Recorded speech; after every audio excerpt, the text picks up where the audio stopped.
자, 안녕하세요. 북수영 카페 여러분. 자, 오늘은 이제 저번 시간에 이어가지고 그 근대 사학사, 유럽의 근대 사학사 관련된 내용을 이제 할게요. 그래서 요 부분은 이제 랑케부터 해갖고 이제 신사학계열, 크게 포스트 모더니즘에 해갖고 세 개의 이렇게 영역이 구성이 됐고요. 어, 그 2, 3년마다 한 번씩 이제 사학사 관련된 문제가 나오고 있거든요. 그래서 이제 한번 볼 텐데요. 이 사학사 관련된 문제는 주로 어디에 있냐면 파란 책 있고 그다음에 파란 책에서 이제 녹색 책이 있어요. 아니 남색 책이 있어요. 예. 그래서 이렇게 보는데 먼저 이제 어떻게 보냐면 서양 근대 역사의 흐름을 그 기본서에 있는 내용을 가지고 이제 도식화시킨 표를 먼저 보고 나서 그다음에 파란 책 내용을 좀 볼게요. 왜냐면 녹색 책이 자세하게 돼 있는데 일단 이 녹색 책 같은 게 정리가 좀 많이 부족하거든요. 내용은 많은데 이 핵심적인 내용들이 잘 정리가 안 돼 있어요. 그리고 이제 그 책 구성이 왔다 갔다 해요. 그래 가지고 일단 파란 책을 좀 약간 보고 나서 녹색 책에 있는 관련된 부분을 보는 게 효율적인 것 같아요. 예. 자, 그러면 이제 먼저 아까 말한 것처럼 서양 근대 역사의 흐름을 이제 좀 살펴볼 텐데요. 자, 제가 그 보충 자료로서 여기 위에 밑에 파일을 첨부해 놨어요. 그래서 그 파일을 먼저 보고 나서 그다음에 파란 책 기본서 강독을 이제 들어갈게요. 자, 제가 화면을 공유해 드리겠습니다.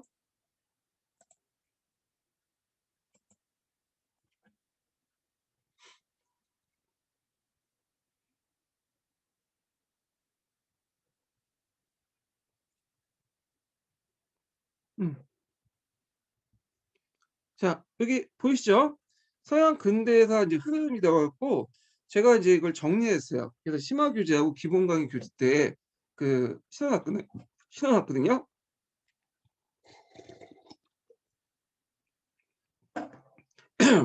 자, 그러면 한번 이제 내용을 볼게요. 자, 여기 보면 이제 크게 그 근대 역사의 출발은 랑케로부터 이제 출발해요. 랑케. 예. 그래서 랑케 자체가 기출문제에 자주 나오는 부분이거든요. 요 사람이요. 이 사람이 이제 기출에 지금까지 한 네다섯 번 많이 나왔어요. 예, 그 정도 이제 많이 나왔던 사람이고, 자, 랑케부터 근대 역사학이 출발이에요. 예전에는 역사학이라는 게 독립된 학문이 없었어요. 그 역사학은 이제 그 당시 문학이라는 한 파트에 있었기 때문에 실제로 이제 역사는 존재하지 않았어요. 역사학은. 근데 이제 근대 역사학을 이제 만들기 시작한 건 그 랑케인데, 이 랑케는 어디에 영향을 받았냐면 이 낭만주의와 실존주의, 그다음에 역사주의 이렇게 세 가지 영향을 좀 받았어요. 자, 낭만주의라는 건 뭘 강조하냐면 중세를 강조해요. 중세. 그러면서 이제 어떤 민족주의에 또 영향을 주거든요. 음. 그다음 역사주의라는 것은 어떤 유기체적 전체를 강조하는 게 아니라 개별적인 사실을 강조해요. 이것도 중세에 영향을 줘요. 중세 연구에. 왜냐하면 예전에는 중세를 그렇게 좋게 안 봤죠. 예전에 한번 강독한 것처럼 일종의 암흑의 시대를 보거나 고대에서 근대에 넘어가는 어떤 중간 단계로만 인식을 했어요. 이행 단계로만. 그런데 이제 독립된 형태의 중세를 이제 판단을 하기 시작했다. 하나의. 그래서 이런 것들 역사주의라는 걸 좀 기억을 해 두시고요. 역사주의 용어는 그 서양사에도 자주 언급되니까 좀 알아두세요. 전체적인 것보다는 개별성 의 독자성, 개별의 독자성을 판단하는 것이 그 역사주의예요. 예. 자, 그다음에 실존주의는 여러분들이 이제 아시죠? 근데 이 실존주의는 주의할 게 뭐냐면 그 뭐 법칙이라든지 뭐 구조 이런 것들을 강조하는 실존주의가 아니에요, 이거는요. 이거는 팩트를 강조해. 그러니까 그냥 사실에 대한 검증을 강조하죠. 사실 검증, 개별적인 사실 검증만 되게 강조해요. 그래서 우리가 딱 실증주의하면 개별적인 사실을 먼저 판단하고 나서 그 안에서 이제 법칙을 추구하는 것이 실증주의다. 이렇게 생각을 하고 있는데 그런 실증주의 아니에요. 이거는 앙케 실증주의는 개별적인 사실만 강조해. 개별성만. 그래서 뒤에 이제 그 옆에 보면 그 실증주의하고도 좀 차이가 있다는 거 좀 기억을 해세요. 이 랑케 실증주의하고 이 실증주의는 논리 실증주의라고 하죠. 우리가 폭포나 햄페 같은 사람들이 논리 실증주의인데 이 사람들은 개별적인 사실들을 파악하고 나서 더 나아가서 뭘 강조해? 법칙성을 강조해요. 근데 이에 반해서 랑케의 실증주의는 법칙성을 그렇게 중요하게 여기지 않는다. 오히려 무시한다 그런 거죠. 예. 사실 검증만 강조된다. 요거 꼭 기억을 해 두세요, 요게. 그래서 이렇게 있고, 자 그다음에 이제 이 사람은 또 사료 비판을 상당히 강조해요. 예. 근데 사료 비판에는 문제점이 이제 뭐냐면 이제 좀 약간 공적 문헌 사료만 이제 강조하고 이렇게 인제 하는데, 이렇게 사회 비판을 강조했다. 그래서 우리가 이제 알고 있는 뭐 내적 비판이라든지 뭐 외적 비판 그런 개념들은 다 랑케 때 만들어졌다고 보시면 돼요, 그런 개념들은. 그리고 인제 이 사람은 인간의 내면보다는 외면, 보이는 행위에만 관심을 가지고 있다. 이렇게 인제 보시면 되고. 자, 이게 인제 이 실존주의에 대해서 랑케 실존주의에서 비판이 이루어져. 예. 그래서 20 세기 초반에 이제 두 개의 품에서 비판이 나는데, 하나가 이 신사학 계열이고요. 그다음에 또 하나가 여기는 크로체나 콜링우드 같은 사람들이야. 어. 이 사람은 인제 관념론자라고 하죠, 보통 관념론자. 그래서 인제 이 랑케 실존주의는 인제 신사학계에서 비판을 받아 가지고 이제 뭐냐면 새롭게 거듭되죠. 그래서 인제 그 실존주의를 장점을 비판하지만 장점을 수용해서 인제 비판을 하고, 신사학계를. 그래서 얘네들은 랑케가 무시했던, 좀 소홀히 했던 뭘 강조하냐, 구조, 배경, 법칙성을 강조해요.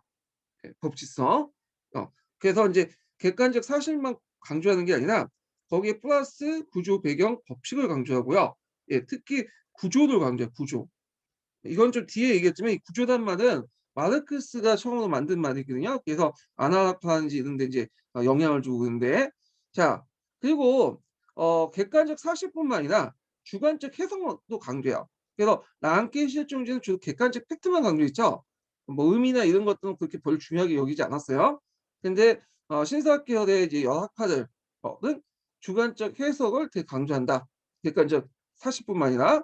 그래서 인제 요런 내용들 좀 기억을 해 두시고, 그다음에 요 대표적인 학파들 뭐 네이먼사학, 뭐 아날사학, 그다음 마르크스사학, 사회구조사학, 노동사학, 예, 그런 이제 학파들을 인제 신사학 계열이라고 이제 보이죠. 그래서 20 세기 초중반 때 이제 뭐냐면 널리 확산됐던 그 어 계열들이고요. 그런데 20 세기 중후반 넘어가면서 한 60-70 년대 2차 세계대전을 겪으면서 종전의 모더니즘에 대한 반대가 일어나요, 근대성에 대한 회의. 그러면서 등장한 것이 철학적 사조가 모더니즘, 근대성을 대처한다 해서 포스트 모더니즘이 등장하죠. 그리고 이 포스트 모더니즘이 그 당시 그 역사에도 영향을 미쳐.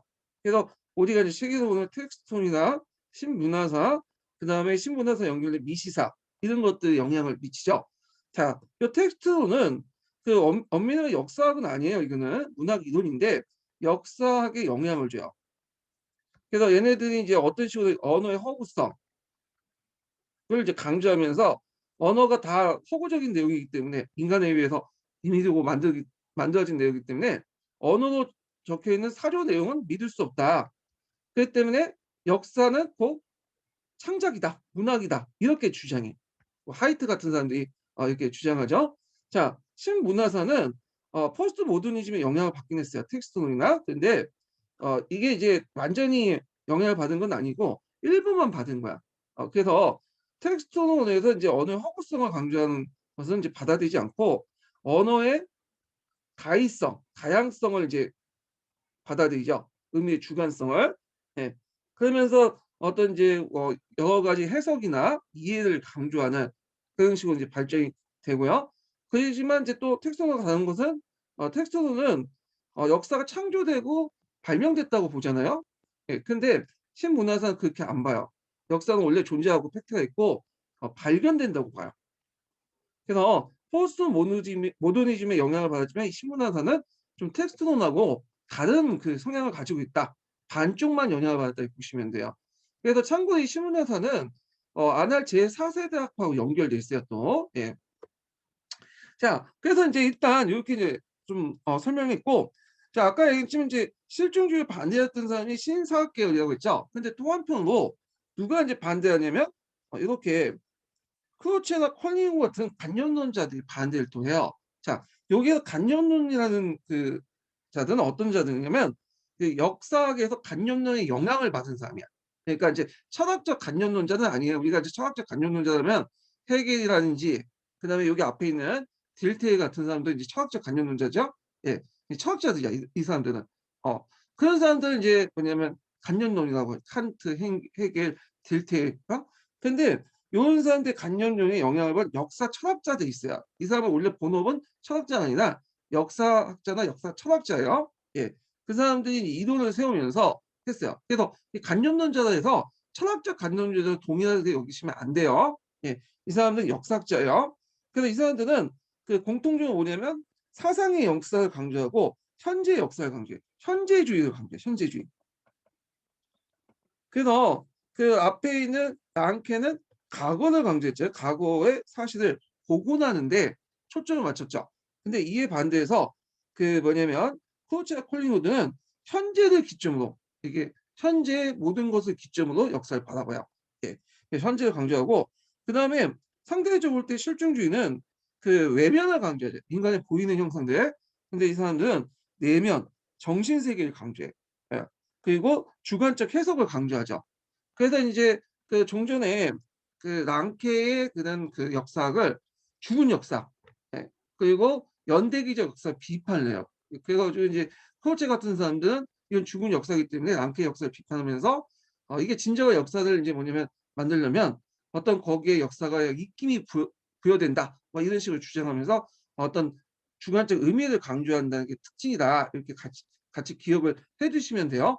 근데 주의할 것은 코르체와 콜링우드가 인간의 내면을 강조했다고 해서 이 사람들이 앞에 언급한 포스트 모더니즘처럼 텍스트론자처럼 언어는 다하고고 사실을 발견할 수 없다, 이렇게 주장한 건 아니에요. 이 사람도. 이 사람들도 기본적으로 팩트를 기반으로 해서 뭘 강조하는 거죠? 인간의 내면을 강조하는 거야.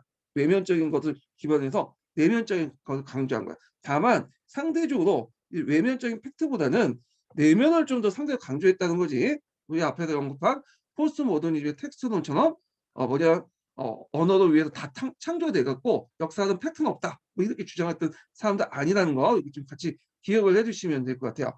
자, 크로체와 콜링우드도 시험 문제 좀 나왔죠. 크로체 같은 거는 이제 예전에 한번 나왔고, 콜링우드는 이제 이 사람도 한 문제인가 이렇게 나왔어. 네.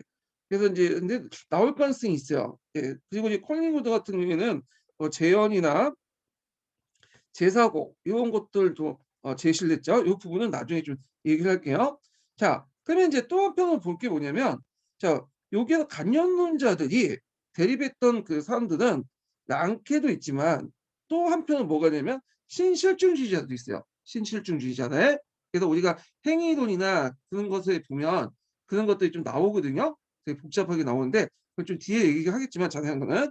자, 그래서 이제 그 랑케는 이미 죽은 사람이기 때문에, 그 전에 이제 있었던 사람이기 때문에 이 사람들이 비판하고 그 랑케와 크로체와 콜링우드가 어떤 학문적인 논쟁은 없었어요. 그런데 이 동시에 20세기 초반에 있었던 19세기 말에 20세기 초반에 있었던 포포나 햄페가 크로체와 콜링우드는 거의 동시대의 사람이에요. 그래서 이들 간의 논쟁이 있었어. 어떤 논쟁이 있었냐? 자, 신실주의자 입장에서 볼 때는 역사학을 자연과학적 법칙성을 가지고 적용하려고 했어요. 참고로 포포나 햄피는 역사학자가 아니에요. 이 사람은 역사학자도 아니고 역사 철학자도 아니고 역사하고 관련이 없는 사람이에요. 이건 뭐 이 사람들은 이제 보통 자연 철학자라고 해요. 보통 자연과학 철학자, 자연과학 철학자인데, 이 자연과학 철학자는 뭐냐면 자연과학의 어떤 철학적 방법론을 만들려고 했던 사람이에요. 그 중에 제일 유명한 사람이 이제 포포 같은 사람이죠. 포포는 그 열린 사회의 적이라는 유명한 책을 썼어. 그래서 이제 히틀러의 전체주의를 반대를 해갖고 이런 책을 썼거든요. 그래서 이제 그 과정에서 이제 뭐냐면 역사학에 대해서 방법론 쪽에서 측면에서 이런 얘기를 한 거예요. 역사학을 에도 자연과학적 법칙성을 적용할 수 있다, 이렇게 이제 얘기한 거고, 이 포포의 의견을 좀 더 계승하고 했던 사람이 햄페이라는 사람이에요. 햄페. 그래서 햄페는 좀 더 이제 포포의 의견을 계승해서 역사학적으로 좀 약간 특화시켜서 얘기를 좀 했어요. 예. 그래서 이제 이런 것들 좀 기억을 해두시고, 그 다음에 이제 신실주의자는 그 인간의 내면보다 외면적 행위나 이런 것들을 강조하죠. 그래서 크로치나 콜링 같은 관념론자들과 실제로 대립을 했던 그 당시에 논쟁을 했던 사람들은 신실중주의자라는 거 좀 기억을 해 두시면 될 것 같아요. 요렇게. 자, 그래서 우리가 이제 전반적으로 이제 녹색 책하고 남색 책에 있는 내용들 이렇게 한번 정리를 좀 해 봤고, 그러면 이제 본격적으로 어 파란 책을 한번 들어가 보죠. 파란 책. 자, 파란 책 몇 페이지를 펴 보시냐면요. 음 잠깐만요. 아이고.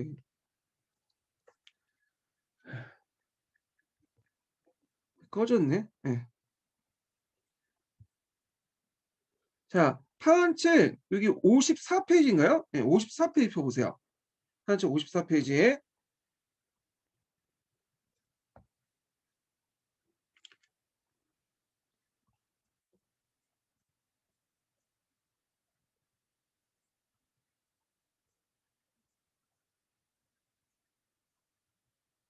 이게 파란 책이 아니네. 예.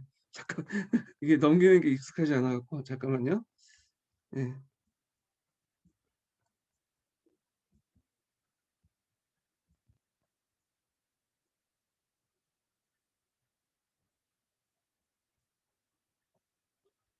이건가요?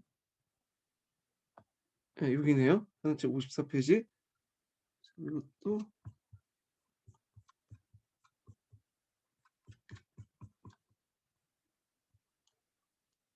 자, 여기부터 이제 54 페이지 강독하겠습니다.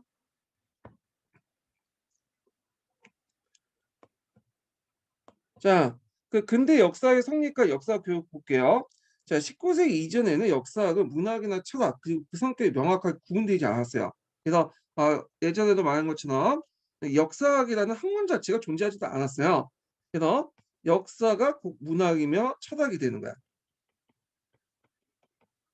그러다 보니까 서술 방식도 이제 분석적 방식보다는 설명적 방식보다는 내러티브적 어떤 설명 방식을 더 선호했죠. 그래서 인제 역사는 사회의 상류 계층의 취미를 읽거나 교양용을 하거나 지배층의 교훈을 얻기 위해서 배운 거다. 그래서 요 부분은 인제 앞에서 제가 좀 얘기를 했죠. 그래서 19세기 접어들면서 가학적 담론과 문학적 담론이 명확히 구분되기 시작하면서 인제 역사학이 점점 확고해져요. 자, 요때 가학적 담론과 문학적 담론이 크게 구분되기 시작한 것은 자연과학적 방법론 같은 것들 있죠. 이런 것들이 사회과학에도 도입이 돼. 사회 형상을 이제 분석하는 데도. 그러면서 요 과정에서 인제 종전에는 그냥 인문학이라는 윤리학이라는 이름으로 하나로 묶어져 있던 여러 그 사회 형성과 관련된 학문이 나눠지기 시작해요. 정치학, 경제학, 역사 등등등등. 그래서 19세기 때는 이런 근대 학문들이 계속 생기게 되는 거예요, 역사뿐만 아니라. 예. 자, 이에 따라서 역사학은 근대 학문 중에 하나의 위치로 굳히게 되었다. 그래서 대학과 연구소에서 역사 연구의 전문 분야로 자리 잡게 됐는데, 자, 이때 이제 근대 학문으로 자리 잡게 된 배경에는 여러 가지 요소들이 있어요. 예. 요거는 녹색책 할 때 좀 얘기를 할게요. 자, 그래서 인제 역사학도 방법론적으로 통진의 연구를 통해서 객관적 지식을 얻을 수 있다고 점점 믿어지게 돼요. 그래서 이때 이제 방법론적인 어떤 통제라는 것은 사료 비판과 관련돼요. 사료 비판. 그래서 이 사료 비판은 인제 완성시킨 학문적으로 완성시킨 사람이 랑케죠. 그래서 보통 근대 역사학의 시작을 랑케로 보여요. 랑케. 예. 왜냐하면 랑케가 연구 대상, 역사에 대해서 대한 전문적인 방법론을 확립했기 때문에 그렇게 판단하고 있죠. 자, 이 랑케는 왜냐하면 역사학의 임무는 과거 사실 있는 그대로 밝히는 것이 됐다. 역사가가 자기 자신을 죽이고 과거가 본래 어떠한 상태에 있는 걸 밝히는 것을 지상 가지고 삼아야 하며, 이때 오직 역사적 사실로 하여금 이야기해야 된다. 요거 문제가 되게 유명하죠. 이 문장 기출에도 나왔어. 기출에 나왔고, 이걸 좀 전문적인 용어로 자아소고라고 해요. 자아소고. 역사를 연구하는 역사가들은 사회를 통해서 그걸 얘기하지 자기가 개입해 갖고 뭐냐면 어떤 의미를 부여하면서 역사를 말해서는 안 된다. 예. 주관적 의미 같은 것들 뭐냐면 배제해야 된다. 뭐 이렇게 인제 주장을 하죠. 이게 인제 후대에도 큰 영향을 줘요. 팩트를 중요시 여긴 거. 팩트. 자, 그래서 인제 여기 좀 읽어보면, 자, 역사 연구란 사료에 남아있는 역사 사실을 밝혀내는 것이며 사료 비판과 분석 방법은 역사 연구의 주된 방법이 됐다. 그래서 이제 요 사료 비판과 분석 방법을 확립시킨 사람이 랑케라는 걸 좀 기억을 해 두시고요. 그래서 우리가 이제 랑케를 후대에 되게 많이 비판하거든요. 근데 주의할 것은 랑케가 추구하는 사료 비판과 객관성은 자체 부정한 게 아니에요. 예. 랑케가 모자른 부분들 좀 보충하는 차원에서 비판을 하는 거죠. 자, 근데 이제 랑케가 또 그 욕을 먹는 게 뭐냐면 사회 비판에서 주로 했던 게 뭐냐면 이 사람은 개인의 어떤 주관적인 것들 해석이나 이런 것들은 별로 안 좋아했기 때문에 뭘 주로 이용하냐면 국가 권력이나 공식적인 권력 기관에서 파 발표한 공적인 문헌 사료를 되게 강조했다는 거예요. 공적인 문헌 사료만 민간에서 생산된 어떤 사료가 아니라 그러다 보니까 공적인 문헌 사료는 주로 뭘 연구하는 데 적합하죠? 정치사, 뭐 제도사 이런 데는 적합하죠. 근데 뭐 경제사라든지 문화사라든지 이런 거는 좀 그래. 그래서 이 연구 대상도 공적인 문헌사만 연구를 했기 때문에 주로 정치사, 외교사, 제도사 이런 것들. 그러니까 주로 상위층, 상류 계층의 역사들 이런 것들만 연구했어요. 그다음에 또 랑케 역사 소설 특징은 뭐냐면 역사적 사건을 일어나는 순서를 기록하는 그 이야기 형태를 띈 거예요. 내러티브를 띈 거죠. 예. 그래서 보통 이제 20세기 들어가면 신사학에서는 내러티브를 별로 쓰지 않았다고 했죠. 이건 좀 유치하다. 그래서 분석적 어떤 서술 방식 이런 것들을 이제 썼는데 이 당시 그 랑케 같은 경우에는 이야기체 형태를 썼다. 그래서 뭐냐면 과학적 방법으로 역사는 연구하지만 이런 이야기체 형식으로 해서 대중들에게 어 쉽게 뭐냐면 접근하려고 했다. 그래서 과학과 예술적인 측면이 있다고 그 강조했죠. 이거는 이제 그 남색 책에 있으니까 좀 얘기를 하고요. 그래서 랑케의 역사학을 뭐라고 얘기하냐면 문헌고증사학, 문헌사학이에요. 그래서 문헌을 연구해서 그 문헌 속에 있는 개별적인 사실들을 강조한다. 이렇게 보시면 돼요. 개별적인 사실. 요거는 역사주의에 영향을 받았다. 요거 그 뒤에 이제 남색 책 할 때 내용이 있어요. 그래서 예전에 한번 시험 문제 나왔던 게 이거예요. 그 역사는 개별이다. 연구 대상이. 예. 그러면 철학은 뭐냐? 철학은 추상적인 걸 연구한다는 거야. 랑케가 그렇게 얘기했어요. 그리고 요 개별적인 사실 안에는 신의 입김이 서려 있다. 신의 어떤 의지, 입김이 서려 있는 거야. 예, 배어 있는 거죠. 예. 그래서 이제 개별적인 사실을 아는 것은 신의 의지를 아는 거다. 이런 식으로 이제 랑케는 해석이 됐어요. 우리가 지금 생각하기에는 좀 그런데 그래서 그 왜 그러냐? 이 랑케가 룰투파 신자야. 예, 그래서 그런 식으로 생각했어. 근데 이거는 랑케뿐만 아니라 그 당시 과학자들도 그렇게 생각하는 사람도 되게 많아요. 그래서 법칙성을 추구한다는 거는 신에 위한 도전이 아니라 신을 부정하는 행위가 아니라 신이 만든 질서를 뭐냐면 내가 노력해서 좀 밝히는 거다. 그 정도 그렇게 생각을 한 것 같아요. 자, 요 관련된 내용이 예전에 기출 예문으로 나왔어요. 요 내용은 그 녹색 책, 남색 책이라든지 파란 책이 없어. 아마 이제 그 교수님이 저기 뭐 역사 개론인가 거기에 있는 내용을 끄집어 가지고 낸 것 같아요. 예. 한번 이제 기출에서 확인해 보시고요. 자, 그러면 랑케가 뒤에 후대에 많은 욕을 얻어먹긴 했어요. 근데 이 랑케가 성립한 그 역사학은 후대에 또 영향을 줘요. 그래서 랑케를 욕했던 사람도 나름대로 영향을 받게 돼. 특히 역사 교육 같은 데 영향을 주죠. 역사뿐만 아니라. 그러면 어떤 영향을 주냐. 한 4 가지가 있는데 이거 외워 두세요. 이거는 그 남색 책이 없고 녹색 책만 있는 거야. 녹색 책만.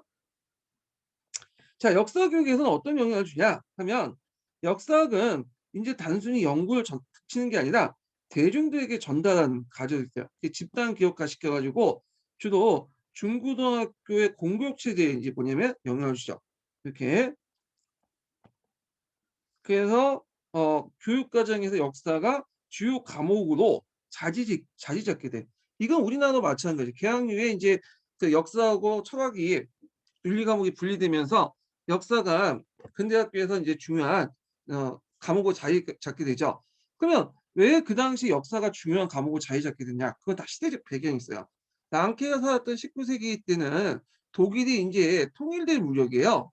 그러면 그 당시 분열됐던 독일을 하나로 뭉치려면 집단 기억이 필요하죠. 우리는 독일 민족이다는.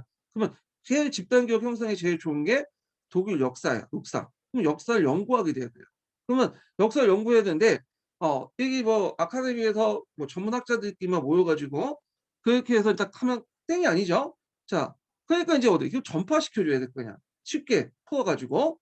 그러니까 이제 대중들에게 인제 전파시키기 제일 중요한 게 그 당시에 공교육 체제를 이용한 거야.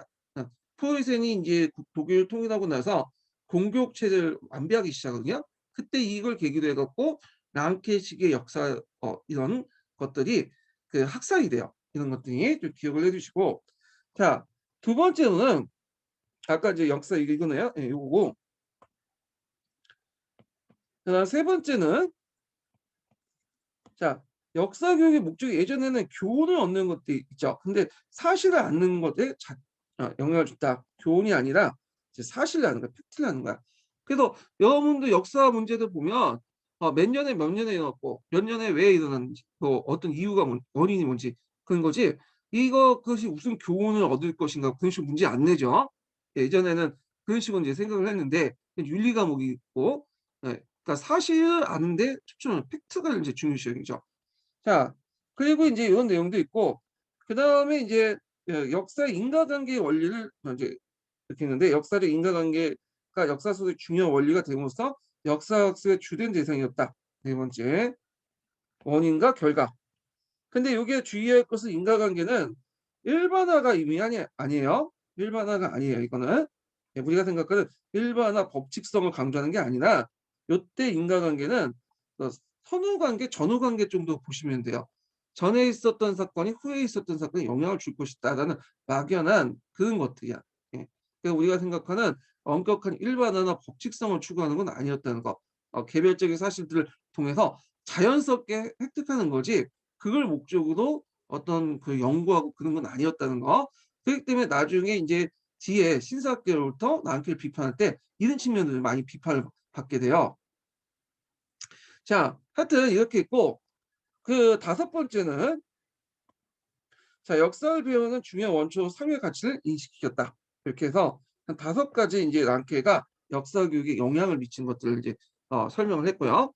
자, 그다음에 인제 뒤에 보면 그러나부터가 나오죠. 그러나. 자, 그러나부터 나오면 항상 그의 문제점을 지적한 내용들이 나온다고 했죠. 첫 번째로는 자, 랑케가 강조되는 것은 개별이에요. 개별. 그러니까 전체적인 구조사보다는 사건사를 강조하죠. 그러다 보니까 사건사 중심 역사 소설은 이들 역사적 맥락 속에 파악하거나 당시 사회 구조를 소홀하게 만든다. 큰 틀, 거시적인 틀이나 구조적 틀에서 파악을 못하게 만들어. 자, 그래서 이거에 대해서는 나중에 신사학계에 대해서는 반대하는 거야. 그래서 마르크스의 어떤 구조사학이나 이런 것들 구조란 개념을 받아들여서 아날학파에서 이제 구조를 강조하는 것이 그 랑케의 어떤 개별적인 사건사 위주의 어떤 역사서를 비판하는 과정에서 나왔거든요. 자, 두 번째로는 자, 두 번째로는 자, 이들 그 사건을 역사적 의미를 부여하기보다는 사건 자체를 기억하는 데 치중함으로써 그 역사학습의 역사적 사실을 암기하는 인식을 가지게 됐다. 그래서 개별적인 사실들을 암기하는 데 뭐냐면 그 치중하게 되죠. 왜냐면 이 사람은 이제 주관적 의미 같은 것들이나 이런 것들은 안 좋아하니까. 자, 세 번째로는 앞에서 얘기한 것처럼 그 문헌사조가 공적 문헌사조겠죠. 공적 문헌사. 그래서 지나치게 공적 문헌사조를 위주로 역사 소수함으로써 역사를 연구하거나 학습하는데 다양한 자료를 활용하는데 제약을 뒀다. 요것도 기억을 해 두세요. 그럼 뒤에 인제 나중에 신문화사 같은 경우에는 공적 문헌사조 외에도 다양한 사료들을 이용하잖아요. 그러다 보니까 인제 여러 가지 뭐 미시사나 문화사 이런 것들을 강조하는 데 반해서 공적 문헌사를 하다 보니까 자연스럽게 이제 정치사, 제도사, 외교사 같은 그런 것들만 이제 연구하게 돼요. 그래서 주로 지배층과 관련된 역사죠. 정치사 중심의 역사 소수는 지배층 중심의 역사 학습을 가져왔으며 상대적 인간의 삶의 모습을 배우는 것을 어렵게 만들었다. 이렇게 이제 해서 랑케 사학을 좀 정리했고, 이 랑케 사학은 좀 이따가 제가 이제 또 남색 책에 있는 내용들을 좀 강동을 해 드릴게요. 남색 책에 있는 랑케는 요거 플러스 좀 더 나갔다 이렇게 보시면 돼요.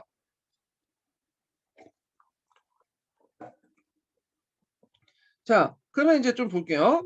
자, 20세기 접어들면서 역사학이나 역사 연구는 랑케의 근대적 역사가부터 탈피를 시작했다. 이는 크게 보아 이야기책, 사건 지향적 역사부터 사회과학적 역사 연구와 역사 소설을 전하는 것으로 할 수 있다.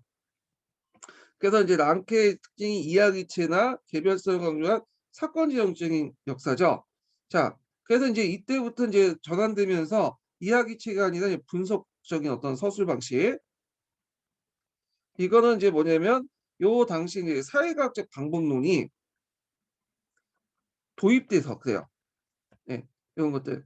자, 그래서 있고 사건 지향적인 어떤 역사에서 이제 구조, 어떤 법칙 이런 것도 이제 도입이 되는데 예, 이걸 강조하죠. 이것도 이제 사회과학적인 어떤 방법론 측면에서 볼 수가 있죠. 그래서 이때 이제 20세기 들어간 신사학 계열 같은 경우는 역사학의 사회과학적 방법론을 이제 도입을 해서 어떤 분석적 서술 방식이나 그다음에 사건이 아니라 구조나 법칙을 강조하기 시작했다. 이렇게 이제 보시면 되겠죠. 자, 그래서 이러한 경우에는 마르크스 사학부터 프랑스의 아날 사학까지 다양한 방법적 이데올로기적 스펙트럼을 보여줬다. 자, 그래서 이제 새롭게 등장한 걸 이제 뭐냐면 신사학이라고 하고, 자, 신사학은 전반적으로 정치사 중심의 역사 연구에서 벗어나 경제, 사회, 문화 등 사회 여러 분야의 긴밀한 관계를 가지면서 전체를 바라보겠다. 음. 그래서 이제 이에 따라 그 랑케 개별적인 사건보다는 그것들이 서로 연결되어 있는 가정과 구조를 밝히는 데 초점을 맞췄다. 가정과 구조. 특히 이제 이 구조를 많이 사용했다는 구조라는 개념. 이 구조는 마르크스가 처음으로 제시했고요.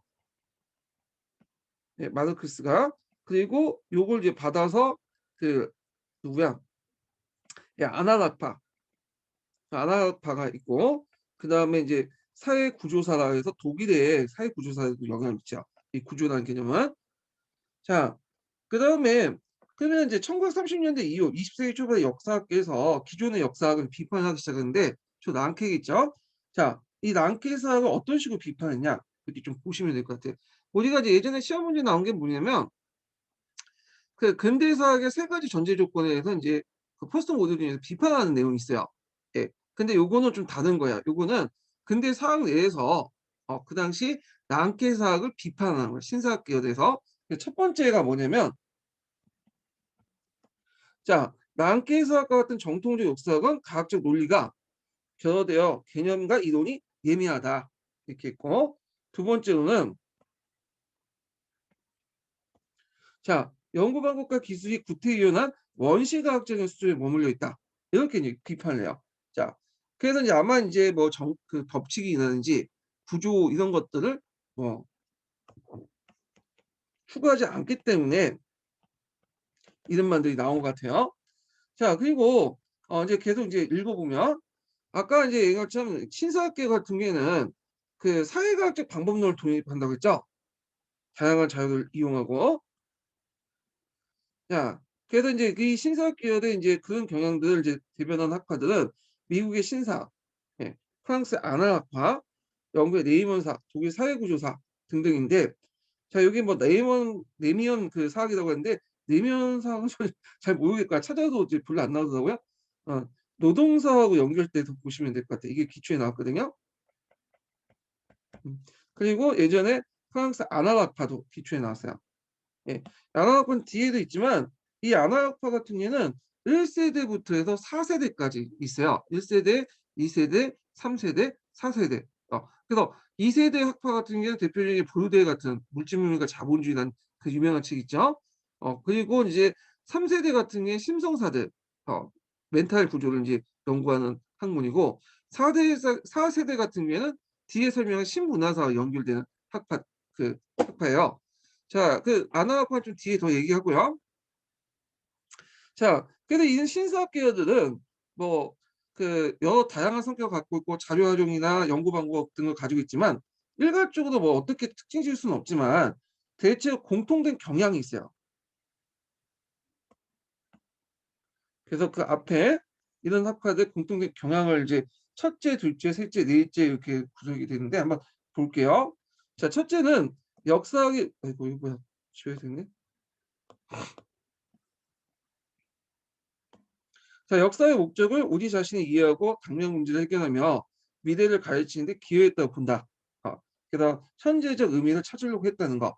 두 번째는 역사 연구는 정통적 정치사, 외교사, 군사사에 국한되어만 안 되며 사상사를 포함한 더 넓은 영역을 거쳐야 된다고 주장했다. 그래서 종조의 랑케 역사 권면보다 더 넓게 뭐냐면 영역을 확대시켜 나갔다. 이렇게 보시면 되고, 자, 셋째는 역사 해석에서 인류학, 사회학, 심리학, 경제학 같은 사회과학적 방법론과 개념을 사용했다는 거.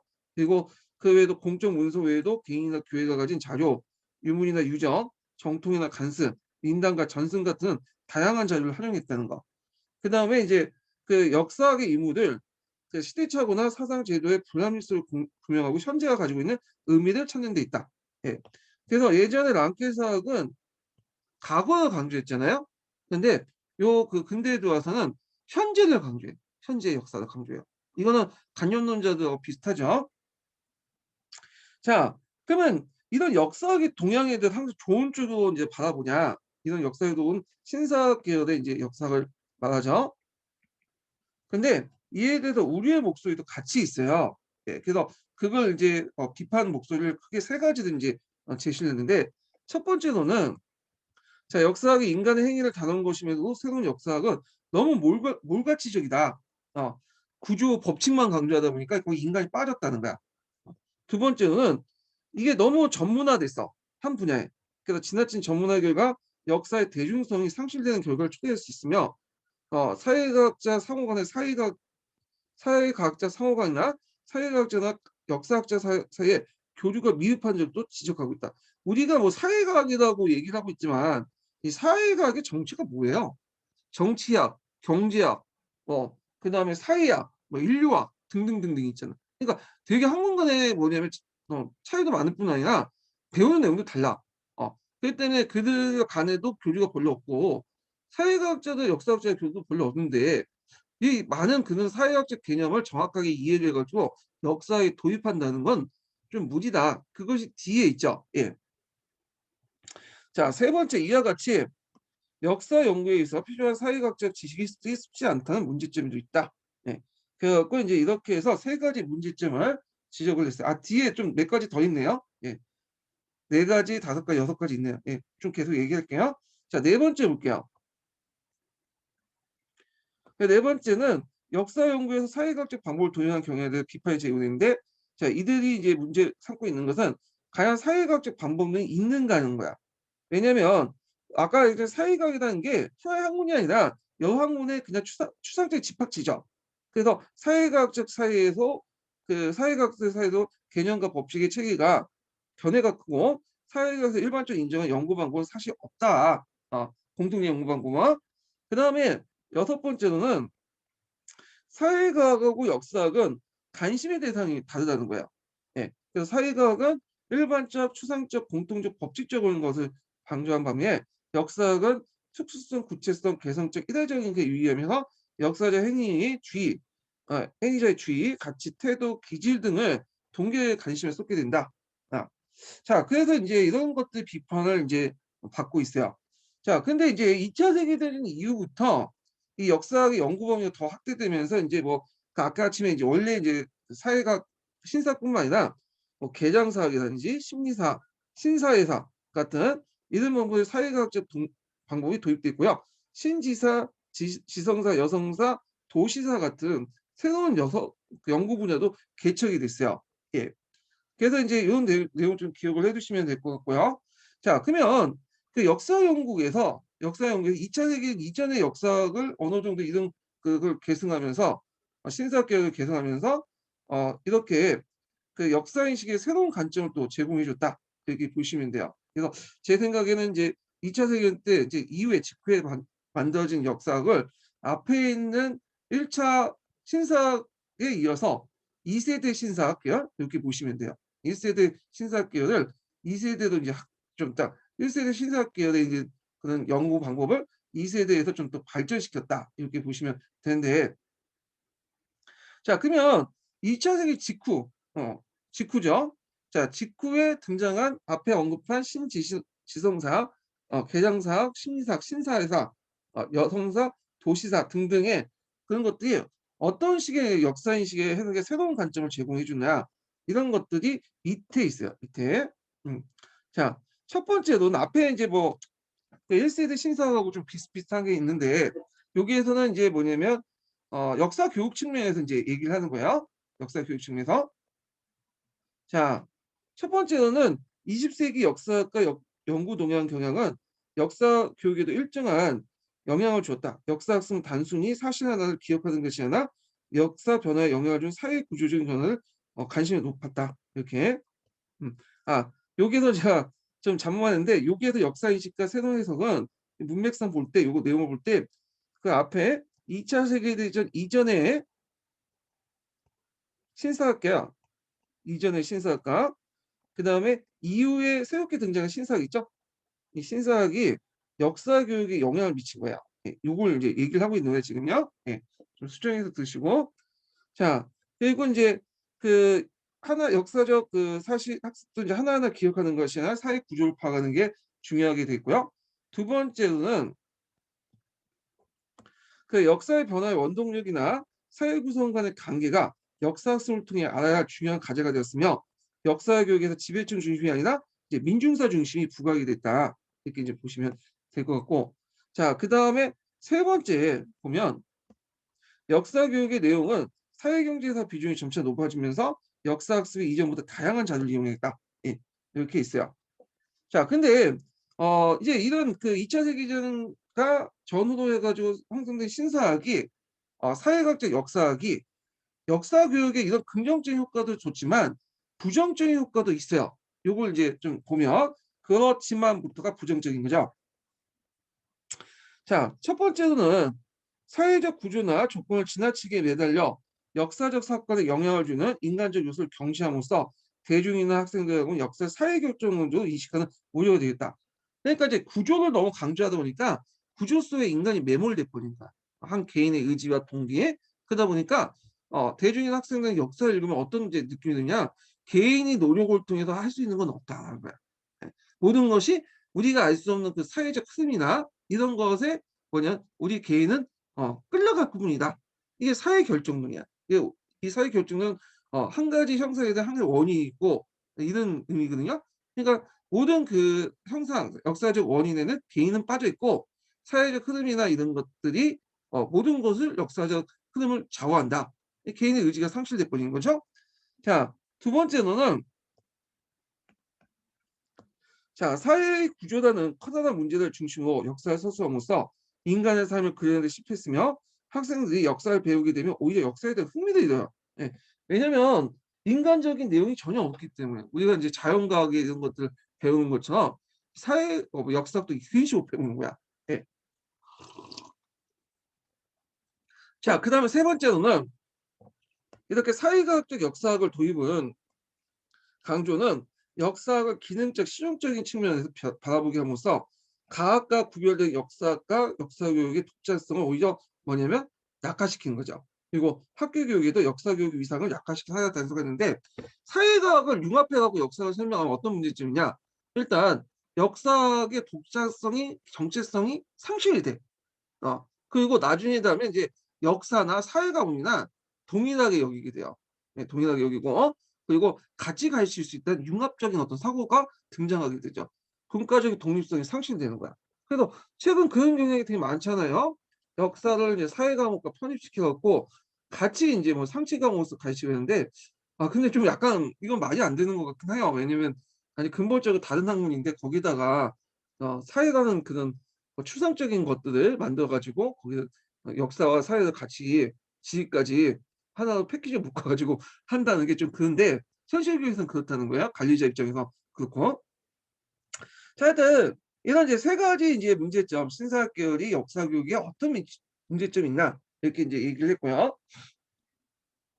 자, 그러면 이제 포스트 모더니즘이 뭐죠? 포스트 모더니즘.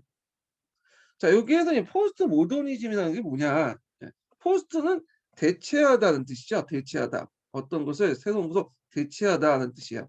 모더니즘, 모던적인 모더니즘 근대성이라는 거야. 근대성. 근대성을 대체한 새로운 철학적 경향을 포스트 모더니즘이라고 해요. 그래서 그럼 근대성이 뭐죠?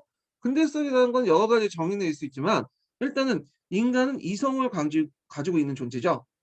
네, 이성을 가지고 존재고 이성을 통해서 새로운 것을 법칙 세계의 법칙이나 이런 것들 법칙을 발견하면 그리고 이걸 통해서 사회는 진보한다. 이런 개념이야. 법칙을 발견하면 진보한다. 인간은 이성을 가지고 있고 그걸 통해 법칙성을 발견하면 법칙을 발견해서 불합리한 걸 개선하면 역사는 진보한다. 뭐 이런 게 이제 포스트 모더니즘인데 아니 모더니즘 이 모더니즘의 어떤 사고방식은 어디에서 출발해 계몽주의 사상에서 출발해요. 그리고 그것을 기반으로 뭐 우리가 알고 있는 여러 이제 그 마르크스학이라든지 그리고 사회학이라든지 역사학, 정치학, 경제학에도 다 영향을 줘. 예. 자, 그런데 모더니즘의 어떤 사고방식이 이제 점점 2차 세계대전, 양차 세계대전을 거치면서 깨지게 돼요. 그 대표적인 게 1, 2차 세계대전에서 인간의 어떤 이성을 만드는 그 무기, 과학적 무기라는 것이 항상 진보를 통해서 쓰이는 게 아니라는 걸 알게 되죠. 대량 학살, 살상. 예. 그래서 이런 것을 통해 쓰이고 되고 그리고 인간이 과연 이성적인가? 왜냐면 2차 세계대전 때 유대인 대학살, 뭐 홀로코스트 이런 것들, 인종학살 이런 것들 막 이루어지잖아요. 자, 그걸 보고 나서 인간은 이성적인 존재가 아니라는 걸 이제 알게 된다. 오히려 인간이라는 존재는 감정적인 존재라는 걸 이제 알게 된 거죠. 예. 그리고 역사에는 우리가 이제 예전처럼 이제 그 근대 프로젝트처럼 뭔가 그 지금 어떤 역사의 흐름은 어떤 목적이 있고 그 목적에 따라 단계적으로 나간다. 이런 생각이 없어지게 돼.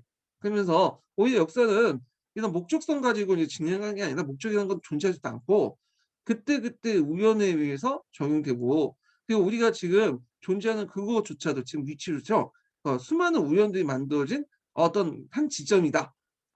그리고 이것이 어떻게 앞으로 나갈지도 잘 모른다라는 어떤 생각을 갖게 되죠. 네. 이런 것들을 이제 이런 생각들이 철학이라든지 예술이라든지 이런 것들이 반영이 되고 심지어 역사에도 반영이 돼요. 그래서 이런 유럽의 2차 세계대전 이후에 60-70 년대 등장한 전반적으로 등장한 그 지적 흐름을 총칭해서 우리는 뭐라고 하냐 하면 포스트 모더니즘이라고 하죠. 이렇게 포스트 모더니즘. 자, 그럼 한번 읽어 볼게요. 포스트 모더니즘의 이제 등장은 근대적 경제 성장이 가져온 부정적 측면에 대한 인식 이렇게 있고요. 두 번째로는 유대인 대학살이성, 홀로코스트는 그래서 유대인 대학살이라는 등에서 겪은 인간성에 대한 믿음의 상실도 가져온 결과다. 자, 그래서 이제 이런 걸 통해서 이 근대적 과학관이 비판받고 등장한 것이 포스트 모더니즘이고 그리고 요렇게 이제 포스트 모더니즘은 그 근대성에서 오랫동안 계몽주의 이후로 믿어왔던 기본적인 여러 가지 전제들을 부정해 갔죠. 인간은 이성적인 존재라는 거 도 부정되고 역사가 어떤 목적성을 가지고 진행하는 것도 부정하죠. 등등. 자, 그래서 인제 이런 것들이 역사의 시각에도 많이 반영이 되는데 그래서 어떤 식으로 반영이 됐냐 보면 역사 사회를 보는 시각이 달라졌으며 역사학에서도 새로운 개념과 기준에 입각해 역사 발전에 대한 논의가 일어났고요. 그다음 포스트 모더니즘의 입장에 서 있는 역사학자들에게 서구 사회의 발전의 틀을 가져온 거대 담론의 종말을 고하고 서구의 운명도 연호 문명이라는 걸 인식하게 되었다. 이렇게 보시면 돼요. 그래서 이제 이 포스트 모더니즘에 이제 영향을 받고 등장했던 그 역사적인 내용이 크게 두 가지 흐름에 등장하죠. 텍스트론하고 텍스트론하고 그다음에 두 번째 신문화사예요. 신문화사.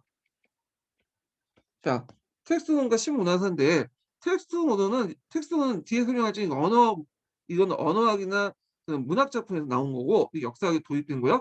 신문화사 같은 경우에는 이 텍스트에 영향을 받아서 다 도입되진 않지만 미시사나 이런 것들을 연구하는 경향이죠.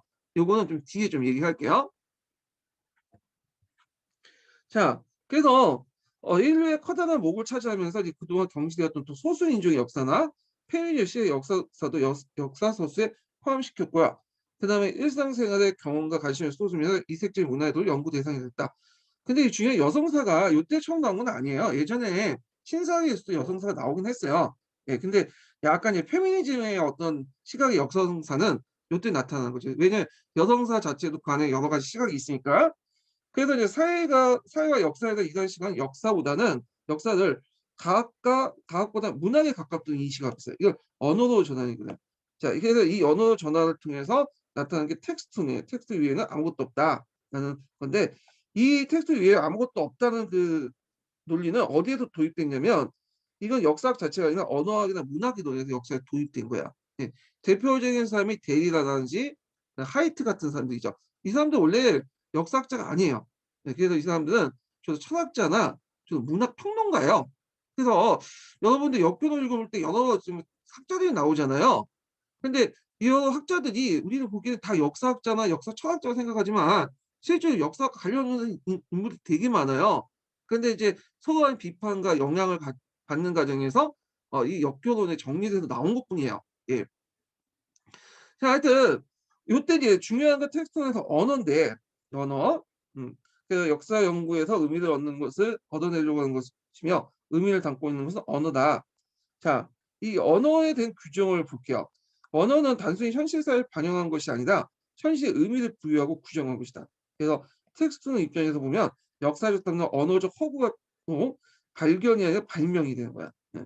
왜냐하면 이 언어라는 것은 개인의 어떤 주관적 의미가 부여되는 거고 거기에 기록되어 있는 역사 사실은 사실이 아니다.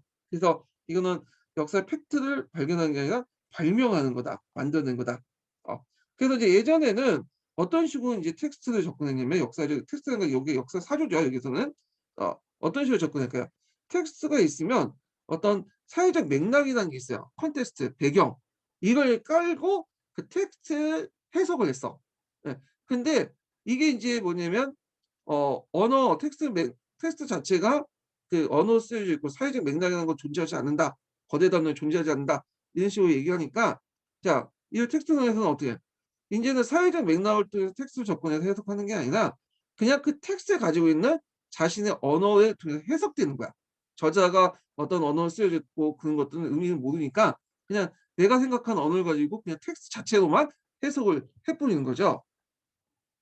자, 그게 이제 옆에 있는데 자, 역사 연구에 의해서 문제가 되는 것은 자료가 다루고 있는 역사적 사실을 배경이 되는 사회적 맥락이 아니라 이걸 콘텍스트라고 해요. 예. 자료가 포함되고 있는 작품, 언어로 있는 텍스트 자체다. 그리고 우리가 이제 예를 들어서 강개토 대왕비를 해석할 때 항상 강개토 대왕비를 할 때 시대적 어떤 맥락 이걸 보고 이 콘텍스트 보고 강개토 대왕의 어떤 텍스트를 해석했단 말이야. 예. 지금까지 우리가 알고 있는 이 텍스트 해석 방법이죠. 근데 그게 아니라 강개토 대왕을 해석할 때 그냥 그 당시 국제 정세나 이런 콘텍스트를 다 뭐냐면 무시해 버리고 그냥 텍스트 자체를 본 거야. 고고인들이 뭐 신라인들 고고인들이 신라인들 독립해금을 본 거는 근데 뭐 예전에 뭐 중화적 세계관 이렇게 했는데 그게 아니라 얘네들 입장에 볼 때는 그냥 그렇게 부르고 싶어서 그냥 그렇게 불렸다. 별 뜻이 없었다. 뭐 이렇게 해석할 수도 있는 거죠. 왜? 그게 중요한 건 아니지. 언어가 그 당시에는 이제 다 언어도 자기가 쓰여 있기 때문에 그걸 해석하는 그 독자 입장에 볼 때는 그 사람들의 의도가 중요한 게 아니에요. 그냥 자기가 그렇게 생각하는 게 중요한 거죠. 예. 자, 그래서 그런데 텍스트는 언어의 속성상 다양한 의미로 해석될 수 있으며 독자나 의식적, 무의식적 간에 자료의 일관된 통일적 의미를 부여하는 저자의 의도에 염두에 두지 않고 인제는 해체적 읽기를 해야 된다. 예. 그래서 요거 좀 기억을 해 주세요. 그 역사적 자료나 뭐 문학 작품이나 그런 것들 연구할 때 예전에 무슨 저자의 의도가 어떻고 그다음에 사회적 배경이 어떻고 이걸 깔면서 봤잖아. 근데 그게 중요한 게 아니야. 자기의 해석이 중요한 거야. 예. 왜? 원래 사실이라는 건 밝혀지지 못해. 그러니까 차라리 그럴 바에는 주관적 의미, 자신이 부여하는 주관적 의미가 더 중요하다. 이게 텍스트론의 주 내용이죠. 자, 그래서 이제 요게 해체적 읽기라는 개념이 나타나죠. 해체적 읽기. 해체적 읽기는 해체적 쓰기를 바탕으로 해서 하는 거야. 그걸 한 다음에 해체적 읽기를 해요. 그래서 거대 담론 종전에 주어진 해석을 거부하고 이 당시 그 자료에 일관된 통일된 의미를 부여하는 저자의 의도를 염두에 두지 않고 자기가 자기 시대로 이제 읽는 게 해체적 읽기 그리고 이걸 바탕으로 해체적 쓰기를 해야 된다. 이게 녹색 책에 그 남색 책에 있거든요. 그러니까 어떤 책에는 비판적 읽기, 비판적 쓰기라는 용어가 있어요. 그러면 해체적 읽기와 비판적 읽기는 뭐냐, 쓰기는 뭐냐 이게 차이점이 있는데 이게 책마다 각각 다르게 기술이 돼 있어. 그래서 동일하게 기술한 것도 있고 좀 약간 차별성 있게 좀 기술한 거 있거든요. 그래서 아마 번역하는 과정에서 그 용어를 같이 혼용해서 쓴 것 같기도 해요. 예. 근데 이제 일단은 해체적 읽기는 제 생각이에요. 해체적 읽기와 쓰기 같은 경우에는 어떤 이제 거대 담론이라든지 어떤 사회적 배경을 무시해 버리고 자기가 그냥 제 멋대로 쓰는 거고, 근데 비판적 읽기와 비판적 쓰기는 나름대로 사실을 판단하되 종전의 다른 관점에서 쓰는 거다, 이렇게 볼 수가 있어요. 예를 들어 이제 그 예전에 아메리카 대륙을 콜럼버스 입장에서 발견이라고 이렇게 썼잖아요. 근데 여기에 대해서 원주민들 입장 때는 이 그 콜럼버스가 아메리카를 발견한 것이 아니라 자기들이 원래 살고 있는 땅을 침략해 온 거죠. 그래서 이 원주민의 관점에 따라서 이제 기술하면 다른 의미가 돼 버린 거야. 그래서 똑같은 팩트라도 다른 관점에 부여해 갖고 해석되는 걸 비판적 읽기, 쓰기, 이렇게 이제 보면 될 것 같고, 해체적 읽기와 쓰기 같은 경우에는 아예 그런 팩트는 고려하지 않고 자기 개인의 어떤 생각만 이제 쓰면 되는 거야. 그래서 그 당시 이제 콜럼버스가 왔는데 콜럼버스가 너무 잘생겼다고 생각했기 때문에 그 원주민들이 환영했다. 말도 안 되는 소리인데 개인의 입장으로 볼 때는 그렇게 해석할 수 있는 거죠. 예. 자, 근데 이건 제 생각이에요. 근데 여러분들 갈색책이나 이런 것들 읽어볼 때 비판적 읽기와 비판적 해체적 읽기 이렇게 구분할 때 요런 개념들 한번 염두에 두고 보면 좀 차이점이 보일 것 같은, 이해하기 편할 것 같아서 얘기를 해 드린 거고. 자, 그다음에 신문화사 관련된 내용 볼게요. 신문화사는 텍스트론 같은 게 종전에 한 두세 문제 나왔거든요. 네, 그래서 예전에 좀 나왔긴 나왔지만 나왔는데, 신문화사는 지금까지 어 공사에서만 한두 문제 나왔고 전공에서 한 문제도 안 나왔어. 그래서 요게 나올까라고 되지만 일단은 그 남색책 부분에 신문화사 부분을 많이 좀 기술해 놨거든요. 그래서 요건 좀 뒤에 강조가겠지만 나올 것 같은 느낌이 들어요. 나올 것 같은 느낌이. 예. 자, 여기에서는 그냥 간단히 기술돼 있어요. 남색책은 막 줄줄줄 써 적어 놨는데, 여기에서 이제 그 신문사설 뭐라고 이제 보면 이제 신문사 특징을 이제 적어 놨죠. 신문사 특징. 그래서 한 신문사 특징을 세 부분으로 나눠 가지고 적어 놨는데 한번 읽어 볼게요. 자, 신문화사는 그 문화적 형성에 나타나는 역사적 의미를 해석함으로써 문화를 역사 연구의 중심으로 대상을 삼고 있다는 거. 그래서 이제 신문화사에서는 문화 형성에 내포되고 있는 의미를 과거와 현재의 대학 코드로 설정함으로써 문화를 통해서 역사를 바라본다, 이렇게 이제 있고, 그래서 이제 예전에 과거와 현재를 관련 없는 역사 문화를 배우는데 이제 과거와 현재와 연결되어 있는 문화를 배워요. 예, 문화를. 어 그래 가지고 이제 요 기억을 해 주시면 될 것 같고요. 예를 들어 갖고 인제 지금 그 뭐 공무원 시험이라든지 임용 시험들이 막 하잖아요. 빡 터지게 하는데, 자, 이게 현재와 관련된 그 예전의 시험이 뭐였죠? 예. 조선시대 때 과거 시험. 이런 거 연결시켜 갖고 역사 써면 이제 과거와 현재 대학 코드가 형성이 되는 거죠. 자, 두 번째로는 신문화사는 역부의 대상을 삼고 있는 문화적 형상을 외형적으로 사회 구조의 한 틀을 이루거나 크다는 사회적 영향을 주는 사건이 아니라 넓은 의미의 일상 문화. 그래서 예전에는 좀 관심을 끌지 못한 인간의 작은 생활의 모습을 미시사적 접근이었고, 일상생활이 역사 연구의 대상으로 관심이 있다. 예. 그래서 인제 요렇게 세 번째 이제 틀이 있어요. 세 번째, 두 번째. 그래서 여기에서 신문화사의 문화는 일상 문화예요. 미시사고. 그러면 이거 왜 그러냐? 예전에는 문화사가 있었어요. 예전에는 문화사가 있기 때문에 그 나중에 등장한 문화사, 시문화사 이름 갖다 붙인 거죠. 그럼 예전에 문화사는 어떤 식으로 얘기했냐면 요 앞부분에 있죠. 문화적 형성을 외형적 사회 구조의 한 틀을 이루었다는 거. 요런 식으로 인식했어. 그러니까 예를 들어서 뭐 노동 부유자와 프롤레타리아 계급 투쟁의 역사에서 그 투쟁의 역사의 문화, 부유주의 문화와 그다음에 프롤레타리아 문화, 이런 식의 문화가 종속적인 거야. 문화가 종속적이고 주로 정치, 경제가 주인 거죠. 이런 식으로 이루고 있는데 서술했는데, 요 신문화사는 정치, 경제가 주가 아니라 초점이 문화가 초점이고, 더 나아가서 이단 문화도 우리가 생각한 거대 담론의 한 틀에서 문화가 아니라 일상적인 문화예요. 그래서 예전에는 노동자의 어떤 저항 문화, 부르주아에 대한 저항 문화, 이런 것들만 이제 연구했는데, 요때 일상 문화, 노동자들이 그 당시 어떻게 살았을까? 그리고 일상생활이 어땠을까? 연애는 어떻게 했을까? 자, 이런 것들 연구하는 거예요. 자, 그래서 인제 요런 것도 좀 기억을 해 주시면 되고요. 그래서 신문화사에서는 역사 연구 이들 일상의 해석, 해석이고, 사회적 표현의 의미를 재구성한 거다. 요 해명이라는 것은 설명한 게 아니에요. 설명하는 원인 결과를 하는 게 아니라 있는 형상의 사회적 구성원들의 의미를 부여하는 거야. 의미를 구명하는 거죠. 그래서 있는 보이는 형상 속에 본 것을 보이는 것의 원인을 구명하는 게 아니라 형상 속에서 그 의미를 부여함으로써 해석되는 그런 것들인데 요거는 나중에 제가 이제 그 남색책 반리성 관련된 그 해석할 때 좀 더 얘기를 할게요. 자, 그래서 요게 신문사의 특징이고 그다음에 이제 역사 교육에 준 시사점이 뭐냐? 이런 역사적 동향. 요게 이러한 역사적 동향이라는 것은 텍스트론하고 신문화사 관련된 거죠.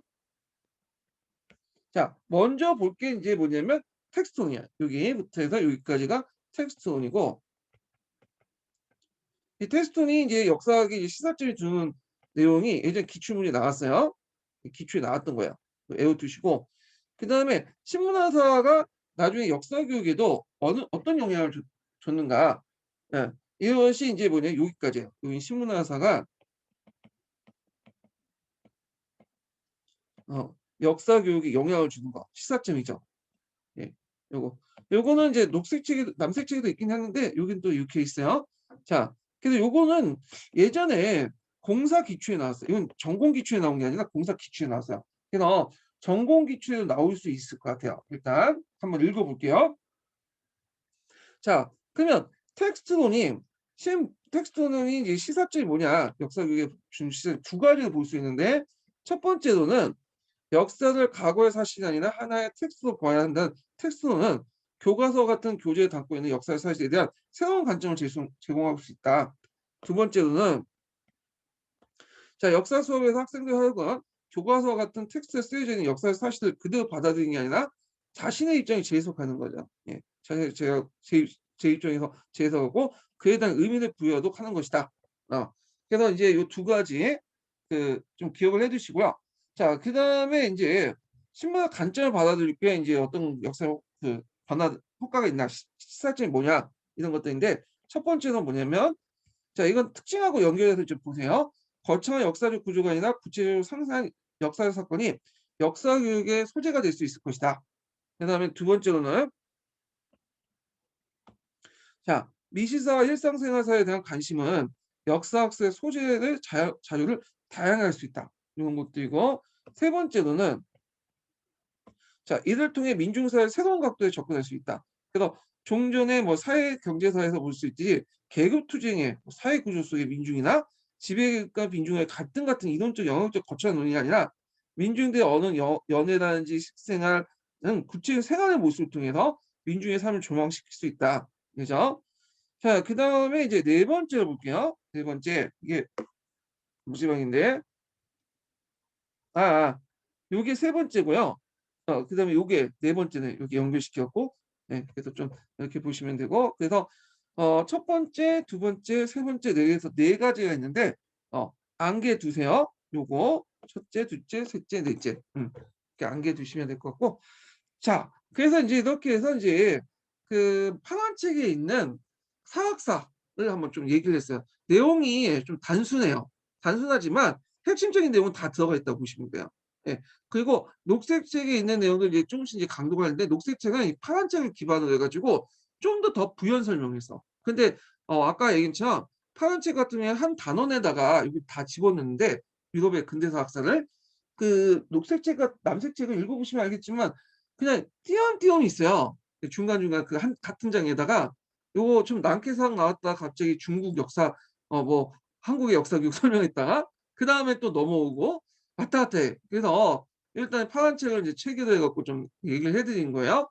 자 그래서 인제 녹색 책 넘어가기 전에 아니 남색 책 넘어가기 전에 제가 계속 녹색 책이란다. 그 남색 책 넘어가기 전에 제가 수강 인증번호 첫 번째 인증번호 알려드릴게요. 제가 전 시간에 안 불러준다고 제가 안 적어준다고 했죠? 예. 말로만 얘기해 드릴게요. 자 수강 인증번호는 55 번이에요. 55 번. 수강 인증번호는 55 번입니다. 예. 자 기억하셨죠? 자 그러면 인제 여기 인제 장을 넘겨 가지고 뭘 보냐. 남색책을 이제 좀 넣어 볼게요. 남색책. 남색책을 이제 넘어가 보겠습니다. 아이고 네. 남색책을 넣었는데 요건 좀 쉬었다 할까요? 요거는 예 남색책 그 사학사 관련된 부분은 좀 쉬었다가 진행을 할게요. 예.